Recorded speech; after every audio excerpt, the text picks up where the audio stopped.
Yes, 101% na nga ni, pero meron pa ding mga nagdududa ngayon. Bakit? Anyways, hindi ko naman ini-invalidate yung nararamdaman mo. Naiintindihan kita dahil sa nangyari sa Danjoy, naririnig mo pa sa mga live ni Kuya Bal, sa mga post, sa mga nakikita mo. Ay nako, hindi talaga maiwasan na mababawasan ng 1%. Ang pagmamahal mo sa Etsy ay nako naman. Anyways, bago ang lahat, don't forget to support and subscribe Kuya Val Santos Matubang at Iid na Vlog Kalingap Rab at sa lahat ng Team Kalingap. Syempre guys, salamat sa suporta at pagmamahal nyo sa aming mga Kalingap reactors. So, usapang Etsy tayo ngayon. Ito yung real. Sino na nga lang ba ang natitirang real?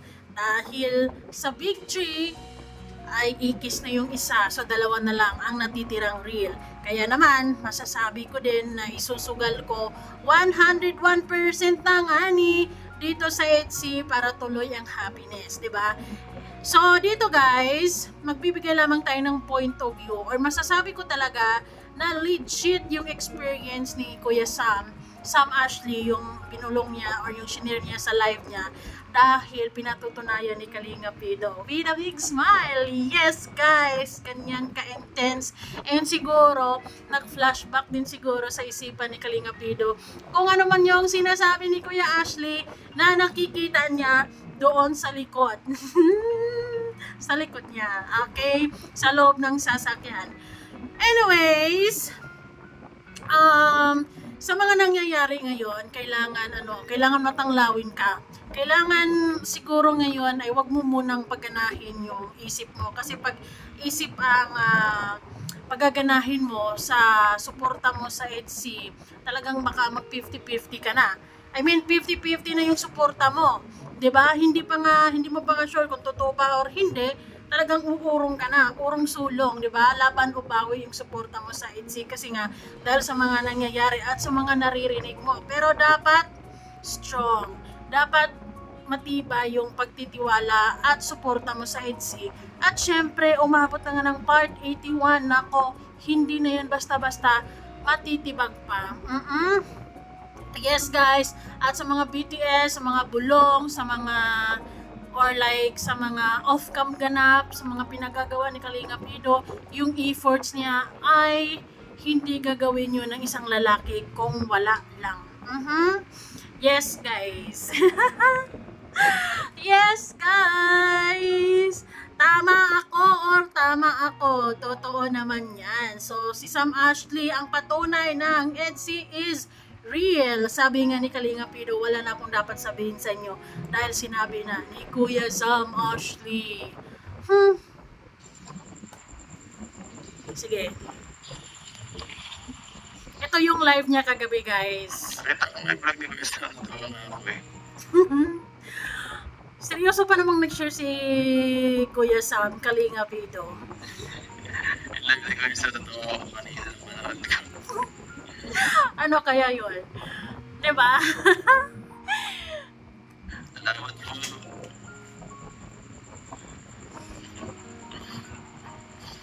Anyways, kung ano man yung kasi sabi kasi ito ay bulong ni Kuya Sam, and then since sinabi ni Kuya Sam na na-experience niya kasama ang Etsy. So, di ba, na-experience talaga niya. Talagang, ay nako.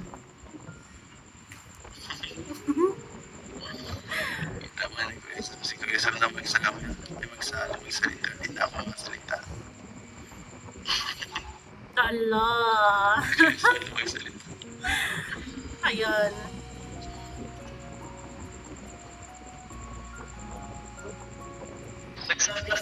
So, ayan guys, kita nyo naman yung ngiti ni Kalinga Pido. Ibig sabihin, positibo. Ibig sabihin, maganda yung alaala niya doon sa sinasabi ni Kuya Sam.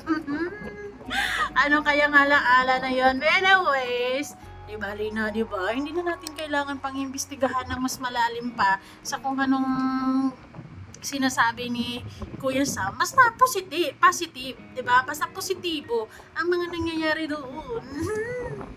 Ang tanong, ano kaya ang nakita ni Kuya Sam para masabi niya na di scripted? Nag-overthink na naman kayo? Ay, nako.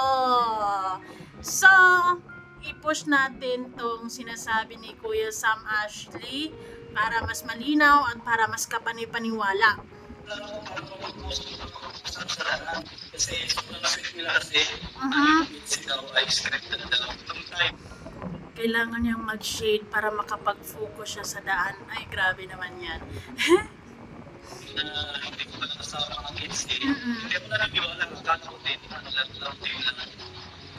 Well, sa totoo Kuya Sam, talagang yun ang start, di ba? Pero siguro habang tumatagal, lalong sumasarap ang kanilang samahan. At siguro gumising si Kalinga Pido, good morning Lord. Ano ang naramdaman ko ngayon? Parang hinahanap-hanap ko siya. Kaya pinush na talaga ni Kalinga Pido, Kuya Sam, di ba? And syempre si Fiancé, tayo naman mga girly, ay lagi-lagi naman tayong nag-aantay ng blessing. I mean, di ba, lagi naman tayo talagang nag-aantay lang naman tayo ng efforts ng mga lalaki para to see, para masabi natin sa mga sarili natin na ito ay totoo. Di ba? Totoo to, hindi lang to eme-eme. Di ba? Ganon. Scripted lang ako na yung mga totoo. Kaya pagkatawin nyo, mag-STI hindi scripted. Yan. 101%. Yes. Tapos hindi ko pwede yung pangunahan pero yung nakita ko, sapat na yun. Siyempre, Ang nakita ni Kuya Sam, ano ba? Nakasandal sa balikat ni Kalingap ito na naka-holding hands. B, pasuklay sa buhok. C, nagkukulitan. Ano nga yung C kanina nakalimutan ko sa live ko, pero letter D, itchy kiss, di ba? And marami sa mga viewers ko kanina na hindi pa sila ready doon. A, B, C, D, and E, all of the above, di ba? Anyways, bahala na si Kuya Sam. Basta siguro habang nagda-drive si Kuya Sam, kasi siya yung driver ng mga oras na to, ay sa loob-loob niya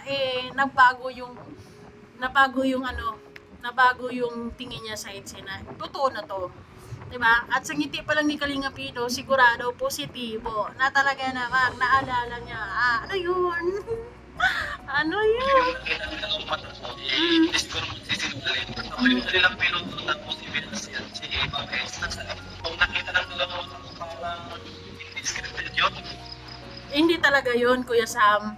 Kasi off-cam ganap yun eh, 'di ba? Kumbaga siguro nagawa nila yon, na sweet sila doon sa likod mo dahil nagtiwala sila sa iyo. 'Di ba? Nagtiwala siya, lalo na si Kalinga Pido sa iyo. Iba kasi yun eh. Hindi ako sa pagdalaya. Bakit kaya hindi makapokus si Kuya Sam sa pagdadrive?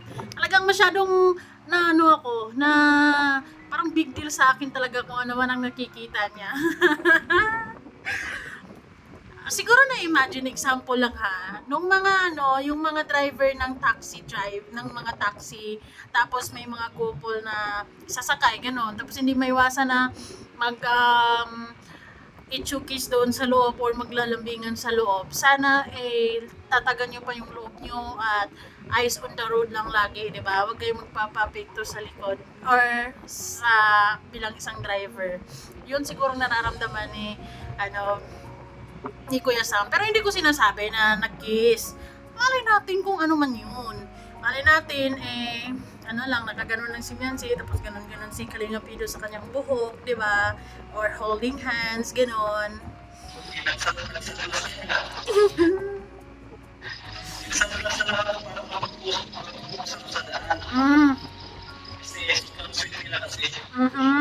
First time na kasama ko yung kapit ng Papa, sinuto ko siya sa bahay nila. Kung pagtanggap ng sunglass ko, sabi ni Papa, sinunahan niya na ako eh. Pagtanggap ng sunglass ko, tapos basta makilala mo yung kasama ko. Kinignan ko. Ang kilala ko ito, parang si Fiancé ito. So, ibig sabihin ng mga time na yun, kailan ba yun, Kuya Sam, kasi? Dahil bakit hindi mo pa kilala si Fiancé? Fiancé na yan. Nagtawa lang. Kapag nagdadrive ako, nag-iisip ako. Nag-iisip ako na akala ko nakatim lang. Yun ang akala mo. Pero kita mo naman, kita mo naman yung ngiti ni Kalinga Pido dyan, di ba? Parang may mga naalala talaga si Kalinga Pido.